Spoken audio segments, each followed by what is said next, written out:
শুভ বিকেলের শুভেচ্ছা সবাইকে, যারা যারা আমার ফেসবুকে যুক্ত আছেন এবং আমার পরিবার সবাইকে জানাচ্ছি আমার পরন্ত বিকেলের সাদর সম্ভাষণ এবং শুভকামনা। অনেক দিন পর আসলাম আমাদের জমি দেখার জন্য। আসলে এবছর খুব ভালো ফলন হয়েছে, এই যে এই জমিটা আমাদের, এটা হচ্ছে গিয়া এই বিআরডিসির ধান 89, যেটাকে 29 বলা হয়, 89 চিকন ধান। খুব সুন্দর ফলন হয়েছে এবছর। আশা করি এবছর যারা গৃহস্থ ক্ষেতকিরি করছে সবাই মুখে একটু হাসি ফুটবে, কারণ এবছর ধান মোটামুটি ভালোই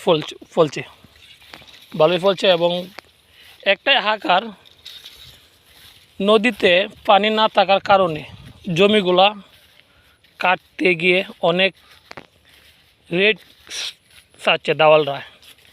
যে জমিগুলা মনে করেন 1400, 1500 বা 1600 টাকা, হায়েস্ট 2 বা 2200 টাকার ভিতরে কাটতে পারত, এখন এই জমিগুলা কাটতে গেলে মিনিমাম 3 থেকে 3500 টাকা লাগতেছে। এইটা হচ্ছে গিয়ে আমাদের এলাকার আর কি, আমরা যে জমিগুলো করছি এগুলো। এটার কারণ হচ্ছে গিয়া নদীতে পানি নাই। যদি নদীতে পানি থাকতো তাহলে এই জমিগুলা নৌকা একদম কাছে যেত। এখন জমির কাছে পানি না থাকার কারণে নৌকা অনেক দূরে রাখতে হয়, ওই জায়গায় এই ধানগুলা নিতে হয়। এর জন্য একটু রেটটা বেশি। তাও সবাই এটা মাইনে নিতেছে, যেহেতু রেট বেশি এখন কী হবে, কাটতেই হবে। পাকা ধান তো আর কেউ রাখবে না, কাটতেই হবে। এই যে এটা আমার জমি, এটা 29 ধানই। খুব সুন্দর ফলন হয়েছে 29 ধান। আর এটা হচ্ছে গিয়া জিরা ধান, যেটা বলে জিরা, এটা হচ্ছে গিয়া জিরা ধান। যে ধানটা পুরিশাল কয় এবং মানে ফুলাউর চাল, এটা কিন্তু খুব দারুণ। এটা আমার মোটামুটি কেন প্রায় আধের ক্ষেতের উপরে হবে এটা করছে জিরা ধান। খুব সুন্দর ফলন হয়েছে, খুব সুন্দর। কিন্তু ক্ষেতটা ফইরা গেছে, তো এই ঝড় তুফানে ক্ষেতটা ফইরা গেছে।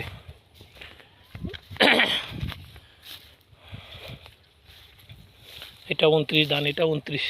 এটা আসলে এক একটা ক্ষেত এক এক ধরনের হইছে, ঠিক আছে। এটা 29, সুন্দর ফলন হয়েছে, এই যে এটাও জিরা ধান। আসলে ধানগুলা পেকে গেছে, অল্প একটু কাঁচা আছে এদিক দেয়া, কিন্তু আমার মনে হয় আর কিছুদিন পরে এটা কাটা যাবে আর কি, অল্প একটু। হ্যাঁ, সুন্দর ধান, 29, এটা বলে 89, 29 ধান বিআরডিসির। খুব ভালো ফলন হয়েছে। এটা আসলে আমাদের জমি তেমন একটা ভালো না, তারপরও ভালো ফলন হয়েছে। এই যে এই ক্ষেতটা খুব সুন্দর ধান হয়েছে, খুব